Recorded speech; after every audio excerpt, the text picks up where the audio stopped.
बिस्मिल्लाहिर्रहमानिर्रहीम। आज की इस वीडियो में हम मैदे के मसाइल के बारे में बात करेंगे और कुछ ऐसी खुराक, कुछ ऐसे फूड्स के बारे में बात करेंगे जिनका इस्तेमाल आपने कम से कम रखना है अगर आपको मैदे के मसाइल का सामना है।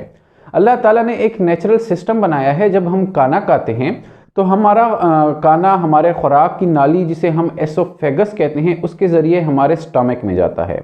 अब हमारे एसोफेगस के निचले हिस्से पे एक वाल्व या एक स्फिंक्टर लगा होता है जो कि हमारे खुराक को हमारे मैदे से वापस खुराक की नाली में आने से रोकता है। साथ ही साथ हमारे मैदे में जो तेजाबियत बनती है वो भी हमारे खुराक की नाली में नहीं आती। लेकिन अगर आपका ये स्फिंक्टर किसी वजह से लूज हो जाता है, आपके गलत कामों की वजह से, आपके गलत खुराक के इस्तेमाल की वजह से, तो आपका जो मैदे में तेजाब बनता है वो आपके खुराक की नाली में आ सकता है। आपका खुराक आपके खुराक की नाली में वापस आ सकता है, जिसकी वजह से आपको जर्ड हो सकता है, आपको डिस्पेप्सिया हो सकता है, आपको मैदे में तेजाबियत हो सकती है, आपको कट्टे कट्टे डकार आ सकते हैं, साथ ही साथ आपको कांसी भी आ सकती है। और ऐसी कांसी जो कि अक्सर लोगों को होती है और वो ठीक ही नहीं हो रही होती, वो असल में मैदे की कांसी होती है। अब आज की इस वीडियो में हम कुछ ऐसी खुराक, कुछ ऐसे फूड्स के बारे में बात करेंगे जिनका इस्तेमाल आपने कम से कम रखना है अगर आपको मैदे के मसाइल का सामना है। नंबर 1 पे क्या करना है कि हमारे यहाँ ट्रेंड है कि हमारे यहाँ मिसालों का इस्तेमाल बहुत ज़्यादा होता है।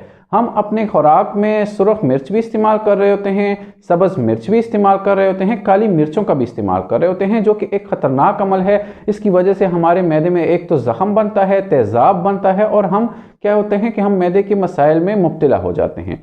तो अगर आपने इन मिर्चों का इस्तेमाल करना भी है तो मिर्चों का इस्तेमाल कम रखें और सब्ज़ मिर्चों का इस्तेमाल करें। सुर्ख मिर्चों के इस्तेमाल से परहेज़ करें। दूसरे नंबर पर सेम हमारे इंडिया और पाकिस्तान की रीजन में चाय का इस्तेमाल बहुत ज़्यादा होता है। हम लोग क्या करते हैं कि एक बहुत बड़ा कप लेके उसमें चाय डालते हैं, और अगर हमसे कोई पूछता भी है तो हम कहते हैं कि हम तो दिन में सिर्फ एक ही बार चाय पीते हैं। लेकिन अगर आप उस चाय की क्वांटिटी को देखा जाए तो वो चाय उस चाय से ज़्यादा होती है जो कि अक्सर लोग पहले 2 या 3 मरतबा इस्तेमाल कर रहे होते हैं।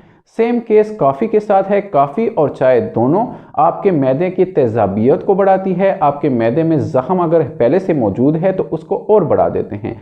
साथ ही साथ अगर आप चाय का इस्तेमाल खाने के फ़ौरन बात करेंगे तो आप खून की कमी यानी कि एनीमिया का शिकार हो सकते हैं। तीसरे नंबर पर हम क्या करते हैं कि हम जो बाज़ार में सॉसेस मिलते हैं, लाइक टोमेटो सॉस, इसका इस्तेमाल बहुत ज़्यादा कर रहे होते हैं। अगर आपको पता हो तो इन सॉसेज में भी यही मिर्चों का इस्तेमाल होता है। इनमें सुरख मिर्चों का इस्तेमाल हो रहा होता है, इनमें बहुत ज़्यादा सब्ज़ मिर्च इस्तेमाल होते हैं। ये भी आपके मैदे के प्रोटेक्टिव लेयर को डैमेज करते हैं, जिसकी वजह से आपका मैदे में ज़ख़म बन जाता है और आप मैदे के मसाइल में मुब्तला हो जाते हैं। चौथे नंबर पर जो चीज़ आपने कम इस्तेमाल करनी है वो है सिट्रस फूड। सिट्रस फूड, अगर आपको मैदे के मसाइल का सामना है तो सिट्रस फूड का भी एक रोल है कि वो आपके मैदे में तेजाबियत को बढ़ा सकता है। 5वें नंबर पर जो खुराक आपने कम इस्तेमाल करनी है वो है चॉकलेट। चॉकलेट क्या करता है कि चॉकलेट आपके मैदे में तेजाब को बढ़ा देता है, और साथ ही साथ ज़ख़म को, अगर वो ज़ख़म पहले से मौजूद है तो उसको इंक्रीज़ करने में भी इसका थोड़ा सा रोल है, और ये क्या करता है कि आपको डिस्पेप्सिया में मुब्तला कर देता है। छठे नंबर पर हमारे यहाँ एक मिथ पाई जाती है कि ये मिंट या पुदीना हमारे मैदे के मसाइल को हल कराती है। लेकिन एक रिसर्च से पता चला है कि मिंट आपके खुराक के नाली के लोअर स्फिंक्टर को लूज करने में अहम रोल अदा करती है। तो अगर आपको पहले से मैदे का मसला है, आपको जर्ड की बीमारी है, तो आपने कुछ अरसे के लिए मिंट यानी कि पुदीना का इस्तेमाल कम रखना है। 7वें नंबर पर एज़ यूजुअल जो कि मैदे के मसाइल के लिए बहुत क्रिटिकल चीज़ है वो है सिगरेट स्मोकिंग। आपने स्मोकिंग का इस्तेमाल कम करना है। सिगरेट स्मोकिंग आपके मैदे में तेज़ाब बढ़ाता है। साथ ही साथ H. पाइलोराई एक बैक्टीरिया हमारे मैदे में पाया जाता है, उसको भी सिगरेट बढ़ाता है, जिसकी वजह से आप मैदे के मुख्तलिफ़ किस्म की बीमारियों में मुब्तला हो जाते हैं।